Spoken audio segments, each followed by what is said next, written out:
Hi, this is Eric Hansen with Communications Conversations. Today I'm here with Jason Kintzler, CEO of PitchEngine.com. We're at the PR 2.0 event in Edina, Minnesota. Jason, how are you today? I'm good.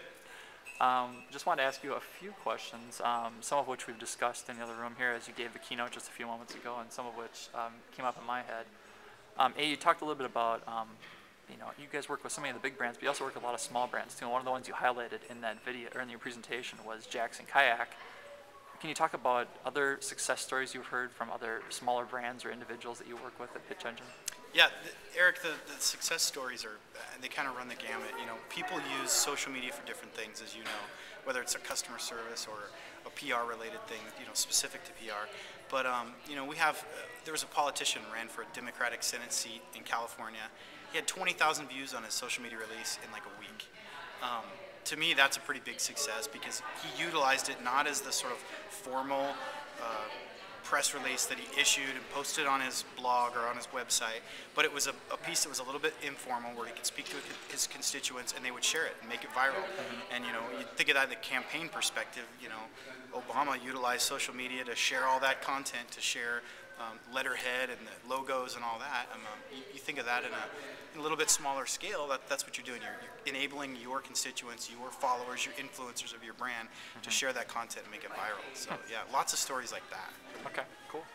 Another interesting statement you made, the aha statement in there for me, was when you were talking about, you were doing the true or false and you had a question, is the traditional news release dead? And you said almost. So talk to me about what you mean by almost. Yeah, and I borrowed that from Peter Shankman, so all credit where credit is due. He said the press release would be dead in 6 months, and I'm not sure how many months ago he said that, but he still says that, so great quote. But I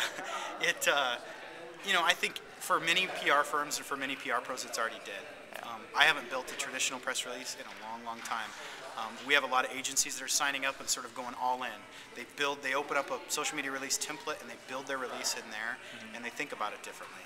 It's not the same thing anymore. You don't go in and build it and then distribute it out to everybody.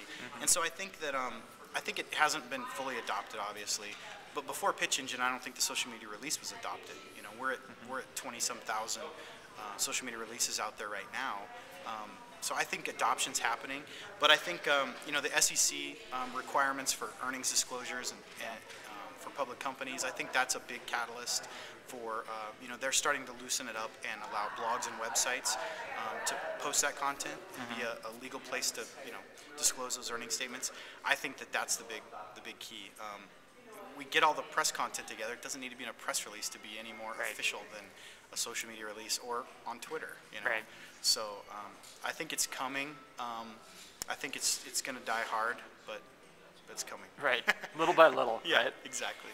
You threw up a slide on there at the tail end of your presentation of all the brands you work with, and it was quite an impressive list. And I know there's many more that you didn't list up there, but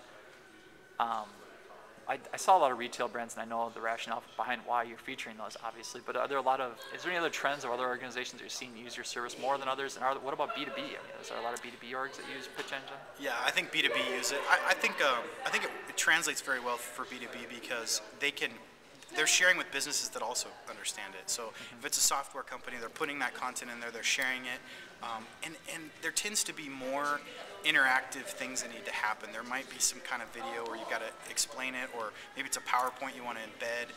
It seems like they have a little more technical content, in my opinion, than maybe the consumer brand that just throws out something. Barbie turns 50, here's the release.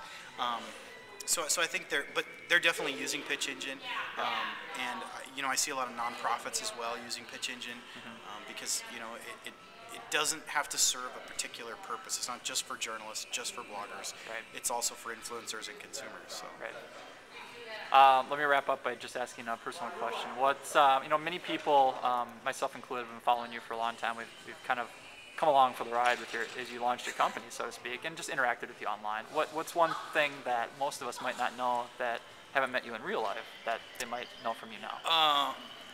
Meeting me in real life, I'm pretty. In terms of Web 2.0 and startups, I'm pretty much just a cowboy. I live in Wyoming. I ride horses and I wear cowboy boots, and I'm a small town guy. My town is 10,000 people, but it's 2 hours away from a town that has more people. Right. So, and I think that's pretty unique, and I love where I live, and I want to try to stay there, and we're the only web company in Wyoming that I'm aware of, Web 2.0 company anyway, so I think that's unique, that I'm from a small place, and our company is impacting a lot of big places. Right. So it's cool. Okay. Thank you for the time, Jason, and good luck with Pitch Engine in the months ahead. Thanks a lot, Eric. All right.